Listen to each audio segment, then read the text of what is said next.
1절에서 13절 말씀, 우리 찾으셨으면 교독하겠습니다. 제가 먼저 1절을 읽겠습니다.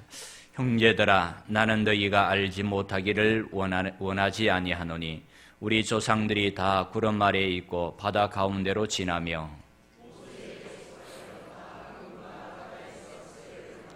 다 같은 신령한 음식을 먹으며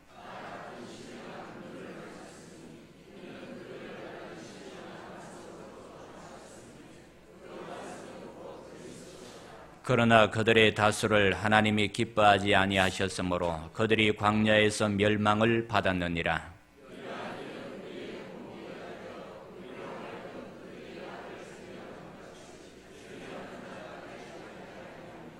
그들 가운데 어떤 사람들과 같이 너희는 우상 숭배하는 자가 되지 말라. 기록된 바 백성이 앉아서 먹고 마시며 일어나서 뛰논다 함과 같으니라.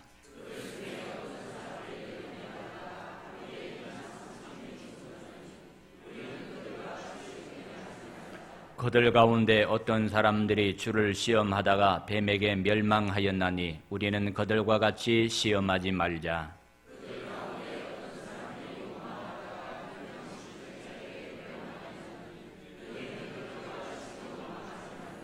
그들에게 일어난 이런 일은 분보기가 되고 또한 말세를 만난 우리를 깨우치기 위하여 기록되었느니라.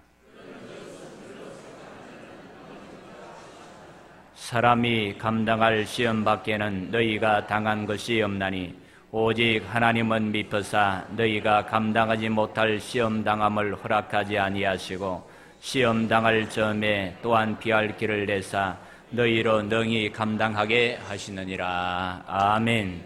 할렐루야. 옆에 있는 분들하고 인사하겠습니다. 오늘도 잘 나오셨습니다. 한 번만 더 합니다. 큰 은혜 받읍시다. 성도들이 살아가는 이 시대의 삶이란 어떤 삶과 같은가? 이스라엘 백성들이 광야에서 살아갔던 삶과 같습니다.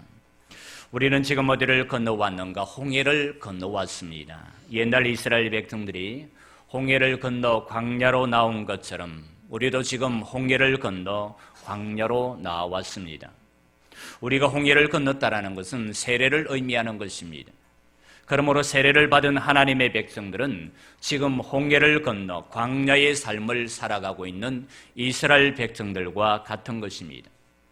광야에서의 이스라엘 백성들은 구름 기둥과 불 기둥으로 인도함을 받았습니다. 하나님이 주시는 신령한 만나와 메추라기를 먹었습니다.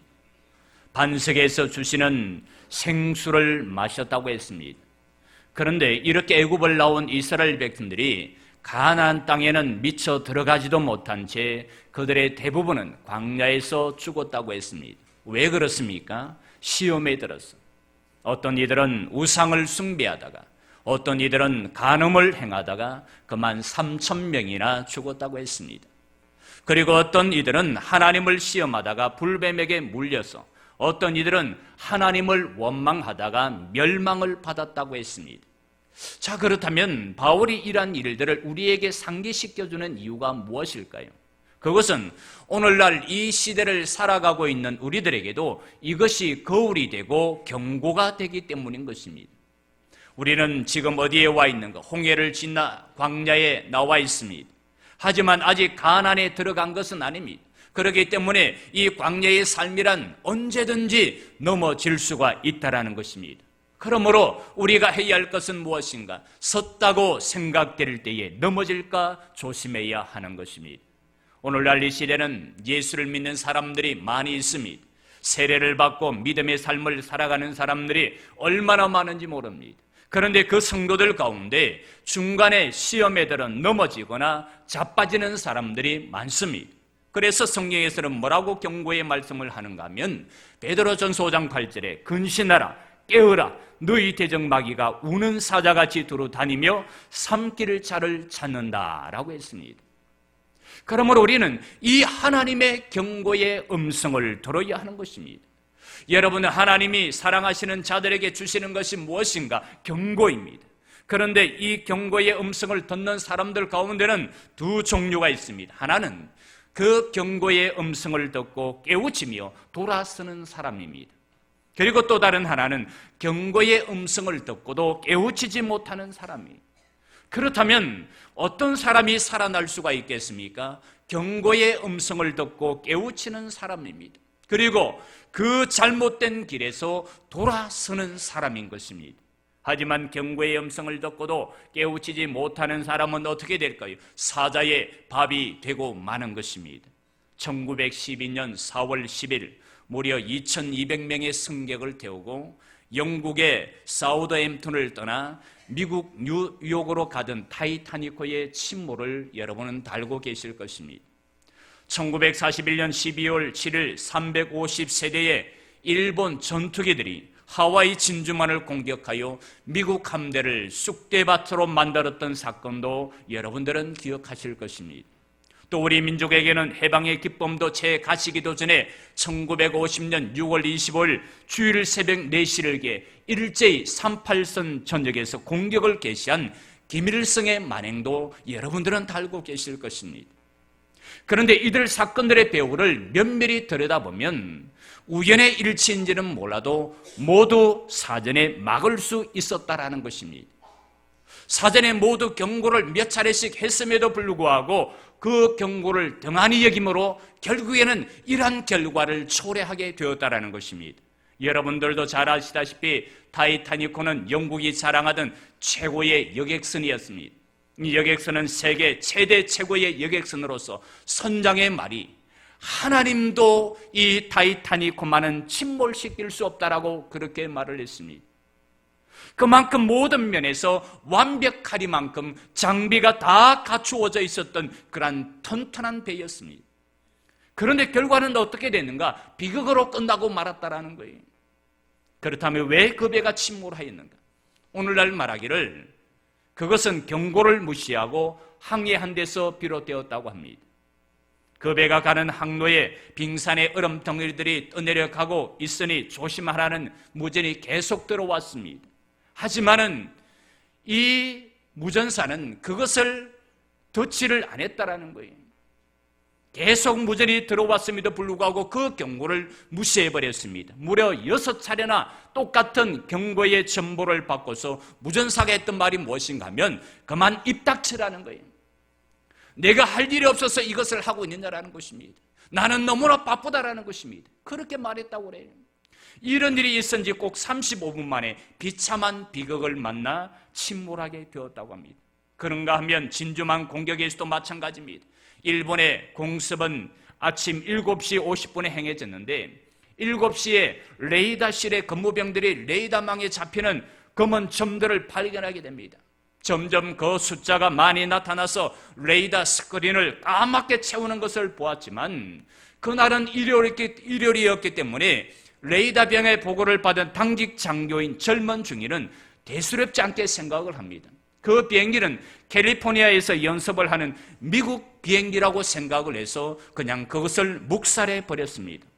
그 중위도 레이더병에게 했던 말이 무엇인가 하면 걱정할 것 없다라고 그렇게 대답을 했다고 합니다. 이 얼마나 어리석은 일이었는가 하는 것입니다.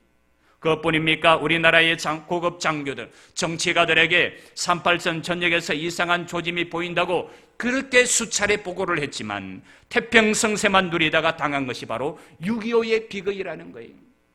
그러므로 성도 여러분, 오늘 우리도 하나님의 이 경고의 음성을 들어야 하는 것입니다. 전도서에 보면 하나님은 악인도 악한 날에 쓰려고 준비해 두신다고 했습니다. 즉 당신의 심판의 도구로 쓰기 위해서 준비를 해 두신다라는 거예요. 그러므로 우리는 이런 경고의 말씀을 잘 듣고 우리의 생활을 바로 해야 할 것입니다.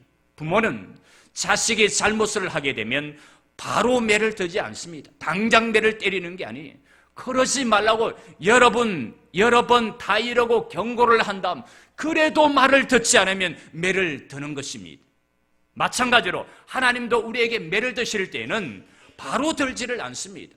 몇 번의 경고를 우리에게 해주신다라는 게 그래도 말을 듣지 않으면 그때서야 매를 들고 우리를 향해 징계를 가하시는 거예요.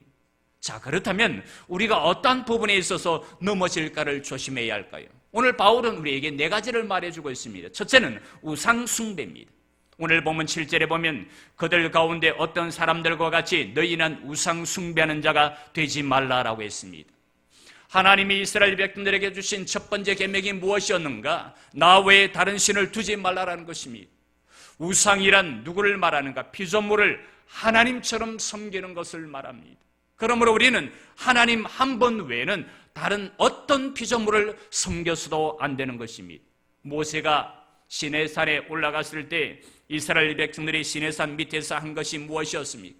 아론을 중심으로 금송아지를 만들어 그것이 마치 자신들을 출애굽시킨 것이냐, 자신들을 구원해 주신 것이냐, 그렇게 믿었습니다. 그러자 모세는 그 모습을 바라보고는 화가 나서 견딜 수가 없었습니다. 그래서 자신이 하나님께로부터 받은 10계명의 돌판을 그 금송아지에 내리쳐서 깨뜨려 버립니다.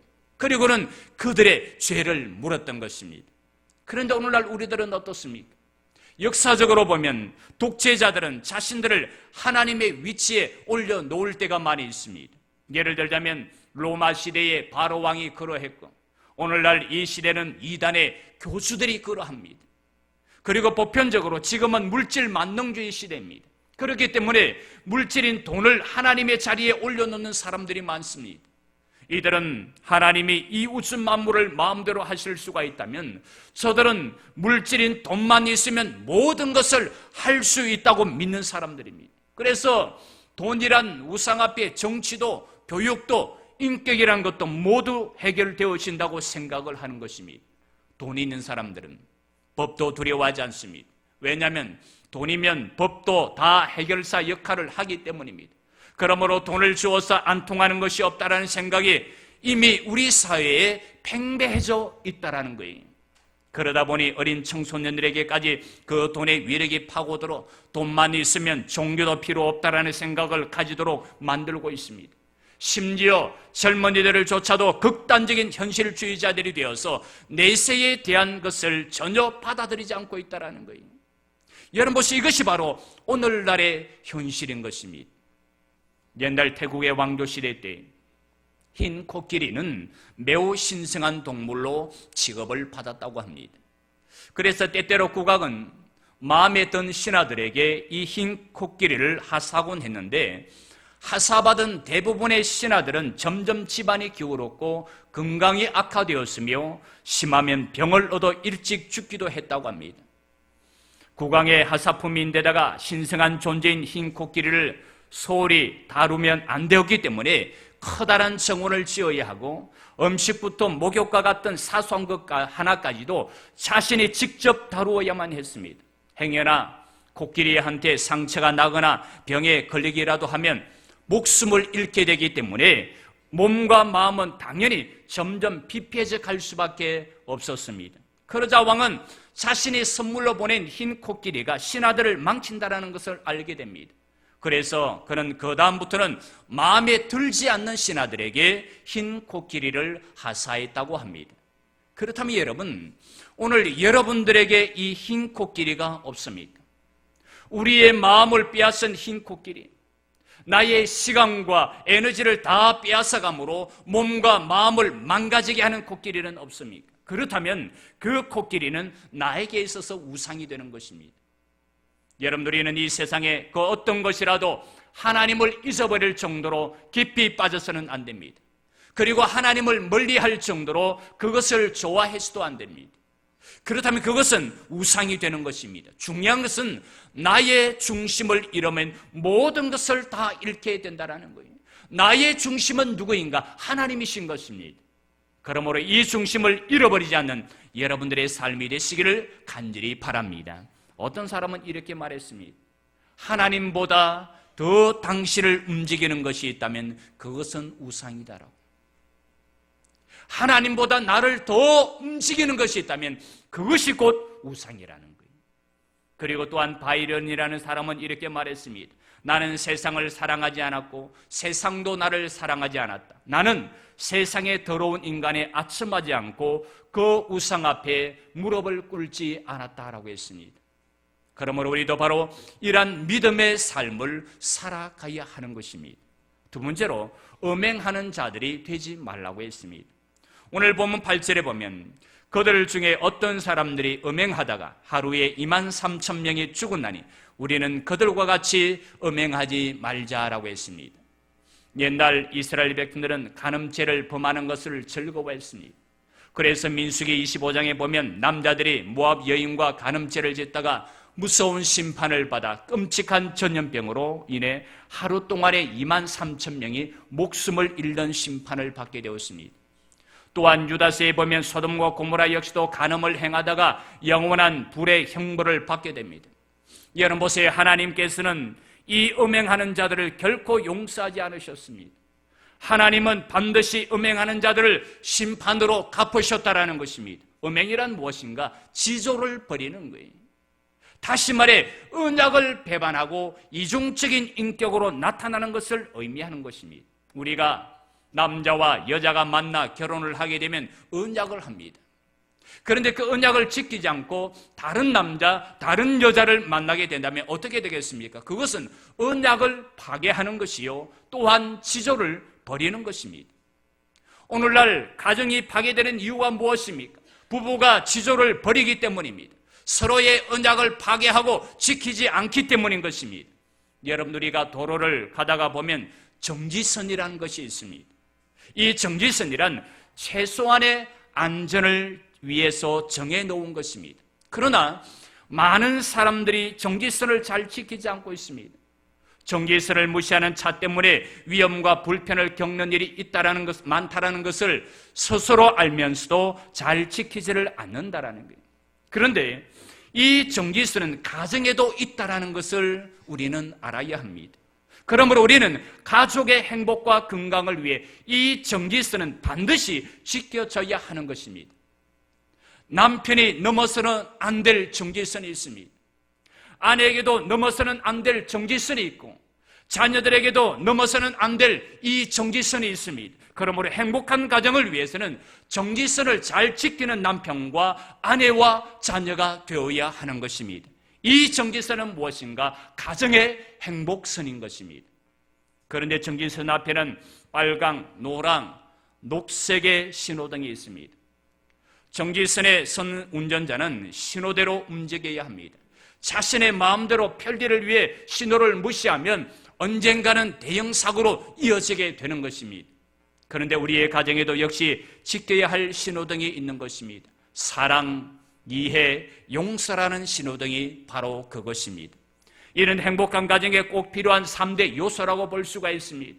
정지선을 잘 지키고 신호등에 따라 사랑하고 이해하고 용서한다면 그 가정은 참으로 행복한 가정이 될 수가 있는 것입니다. 저는 오늘 우리 성도들의 가정이 바로 이와 같은 가정이 되시기를 주님의 이름으로 간절히 축원합니다.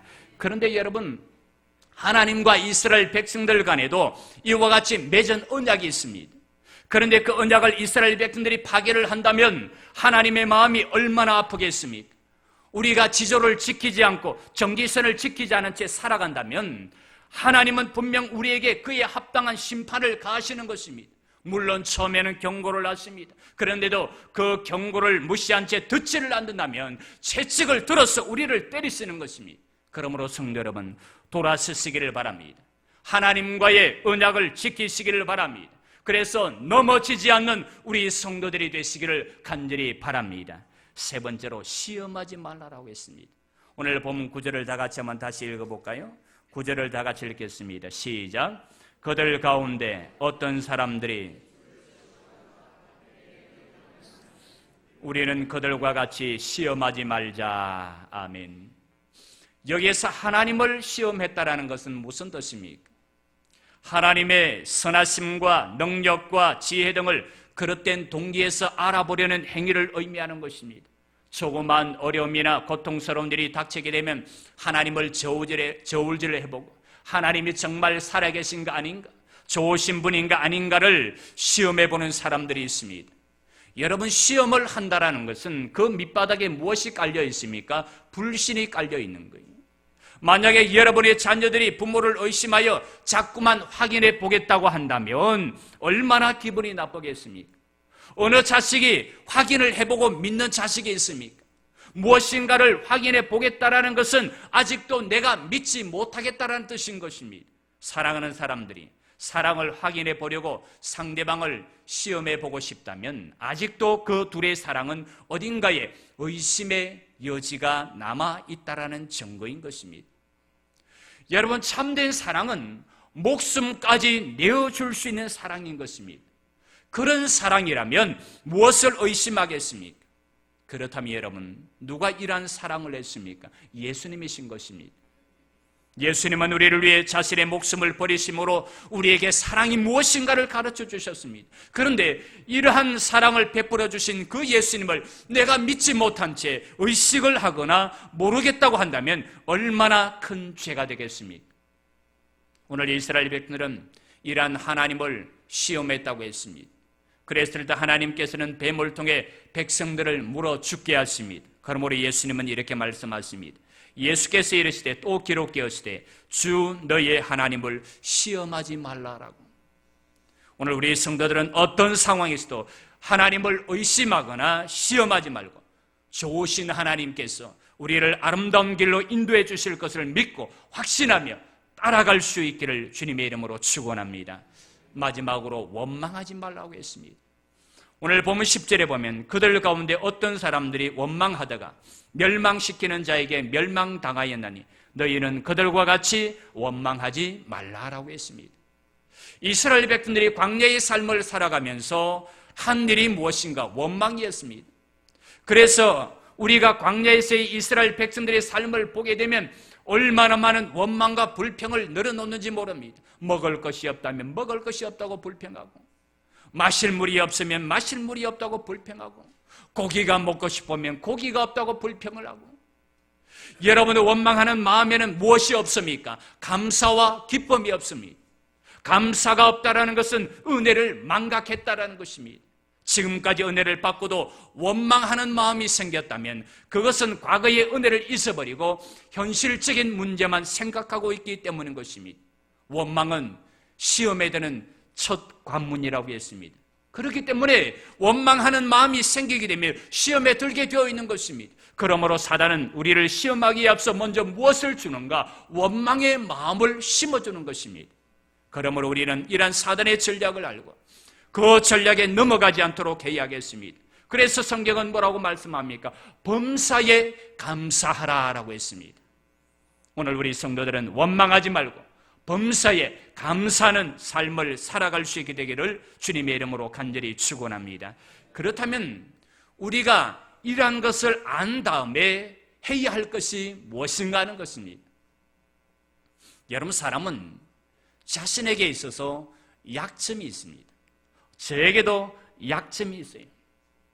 사람마다 약점이 있기 때문에 자신의 약점이 무엇인가를 알아야 합니다. 왜냐하면 그래야만 넘어지지 않을 수가 있기 때문입니다. 오늘 말씀에 사도 바울이 말하고 있는 우리가 조심해야 할 것들이 있습니다. 우상 숭배와 음행과 그리고 시험과 원망이라고 했습니다. 그런데 우리에게는 이 네 가지 가운데 제일 약한 것이 있을 거예요. 여러분, 사람들이 섰다고 생각될 때에 넘어지거나 자빠지는 이유가 무엇입니까? 그것은 자신의 약점을 알지 못하기 때문인 것입니다. 사람의 내장에 있는 장기 가운데는 분명히 약한 것이 있다고 그래요. 간이 튼튼한 사람이 있으면 위장이 약한 사람이 있습니다. 위장이 튼튼하면 심장이 약한 분이 있고, 심장이 튼튼하면 폐가 약한 분이 있습니다.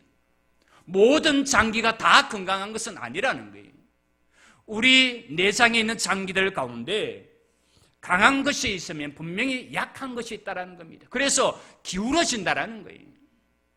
중요한 것은 그 약한 것을 알아야 한다는 것입니다.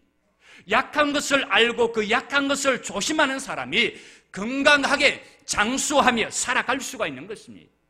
마찬가지로 우리가 신앙생활을 하다가 보면 어떤 부분에 약한 사람들이 있습니다. 그렇다면 그 약한 부분을 조심해야 하는 것입니다. 어떤 사람은 우상 숭배에 약한 사람이 있는가 하면 어떤 사람은 음행에 약한 사람이 있습니다. 원망에 약한 사람이 있는가 하면 시험에 약한 사람도 있습니다. 그러므로 우리는 그 약한 부분을 알고 그것을 조심해야 하는 것입니다. 노아는 하나님의 말씀에 순종을 해서 방주를 지었지만 술에 약했습니다. 그래서 결국에는 술 때문에 넘어집니다. 아가는 용맹한 사람이었지만 물질에 약했습니다. 그래서 물질 때문에 넘어집니다. 다윗이나 솔로몬은 훌륭한 왕들이었습니다. 그런데 그들은 무엇에 약했는가? 정욕에 약했습니다. 그래서 결국에는 정욕 때문에 넘어집니다. 가론유다 역시도 돈 때문에 넘어지고 아나니아와 삽비라 부부 역시도 물질 때문에 넘어집니다. 그러므로 성도 여러분, 오늘 우리는 자신의 이러한 약점들을 알아야만 하는 거예요. 내가 아무리 강한 사람이라 할지라도, 내가 아무리 훌륭한 사람이라 할지라도 분명히 약점이 있는데 그 약점을 아는 사람이 장수할 수가 있는 것입니다. 그렇지 않으면 우리는 한순간에 넘어질 수밖에 없는 거예요. 지금까지 싸워왔던 모든 공격들이 한순간에 와르르 무너질 수밖에 없다는 것입니다. 그리고 또 조심해야 할 것이 무엇인가? 사람은 약할 시기가 있다는 거예요. 다시 말해 약한 때가 있다는 것입니다. 아무리 강한 사람도, 아무리 튼튼한 사람도 약한 시기가 온다는 거예요. 다윗도 약할 때가 있었습니다. 어떤 때에 있는가 하면 태평성대를 이루었을 때, 소위 말하자면 내가 이제 다 됐구나, 이만하면 나는 안전빵이다, 나는 태평하다, 걱정할 것이 없다, 그렇게 섰다고 생각할 그때에 다윗이 와르르 무너지게 되었다는 것입니다. 육신이 건강한 사람도 감기에 걸릴 때가 있습니다. 제가 지금 콧물이 나오지 않습니까? 건강한 사람인데 감기에 걸릴 때가 있어요. 감기에 걸릴 그때가 언제인가? 내 육신이 약할 때입니다. 그러므로 성도 여러분, 오늘 우리는 약한 때에 조심해야 하는 것입니다. 그리고 우리가 조심해야 할 또 한 가지가 무엇인가? 그것은 우리를 유혹하는 것으로부터 멀리 떠나는 거예요. 우리 주변에는 우리를 유혹하는 것들이 많이 있습니다. 때로는 내 옆에 있는 친구가 나를 유혹할 때가 있습니다. 그러면 그 친구로부터 떠나야 하는 것입니다. 여러분, 사람은 멀리 있는 것 때문에 넘어지는 것이 아니라 가까이 있는 것 때문에 넘어집니다. 가까이 있는 친구 때문에 넘어지고, 가까이 있는 이웃 때문에 넘어지고, 가까이 있는 좋지 못한 책이나 비디오 때문에 넘어지는 거예요. 오락 때문에 넘어지는 거예요. 쾌락 때문에 넘어지는 것입니다. 여러분, 낚시를 해보신 분들은 잘 아실 거예요. 어떤 물고기가 먼저 걸려들게 되는가? 낚시를 물에 던지면 낚시 가까이에서 뱅뱅 도는 놈이 제일 먼저 걸려들게 되어 있습니다. 그러면 그 놈이 먼저 걸려드는 거예요. 마찬가지로 우리를 유혹하는 것에서부터 떠나지 못한다면 제일 먼저 누가 걸려들게 되어 있는가? 내가 그 낚시에 걸려들게 되어 있는 것입니다. 그러므로 성도 여러분, 조심하시기 바랍니다. 섰다고 생각되어지십니까? 이만하면 되었다고 생각되어지십니까? 그렇다면 그때에 넘어질까 조심하시기 바랍니다. 마가복음 13장 33절에 보면 주님은 우리에게 이렇게 말씀하십니다. 주의하라, 깨어있으라, 그때가 언제인지 알지 못함이라. 여러분, 이것은 우리에게 주시는 경고의 메시지입니다. 항상 깨어있으므로 넘어지지 않는 우리 성도들의 삶이 되시기를 주의 이름으로 간절히 축원합니다. 말씀을 정리합니다. 성도 여러분, 우리는 늘 조심해야 합니다. 섰다고 생각될 그때에 넘어질까 조심하라고 했습니다. 오늘날 그리스도인들이 광야의 삶을 살아가면서 넘어지고 자빠지는 이유가 무엇입니까? 조심하지 않기 때문입니다. 자신의 약점을 알지 못한 채 마음대로 살아가기 때문입니다. 그러나 그때의 원수마귀는 우리의 약점을 노리는 것입니다. 그러므로 절대로 교만하지 마시고 겸손하게 깨어 기도할 수 있기를 바랍니다. 바울은 말합니다. 그러므로 우리는 다른 이들과 같이 자지 말고 오직 깨어 정신을 차릴지라 라고 했습니다. 우리 성도들은 다른 이들과 같이 자지 말고 항상 깨어 조심하고 끝까지 넘어지지 않고 하나님이 주신 사명을 감당해 가시는 은혜가 있기를 주님의 이름으로 간절히 축원합니다. 하나님, 오늘날 이 시대는 우리를 넘어뜨리려고 하는 무리들이 얼마나 많은지 모릅니다. 우리가 믿음의 삶을 살아가고 있지만 지금도 유혹에 넘어가 흔들리고 있는 사람들이 있습니다. 그러므로 항상 조심하는 우리의 삶이 되게 하여 주옵소서. 하나님 앞에 절대로 자만하거나 교만하지 않게 하시고 겸손하게 깨어 기도하며 자신을 돌아볼 수 있는 우리들이 되게 하여 주옵소서. 그래서 넘어지지 않게 하시고 끝까지 하나님이 주신 사명을 완수하는 우리 모두가 되어지게 하여 주옵소서. 예수님의 이름으로 기도 올리옵나이다.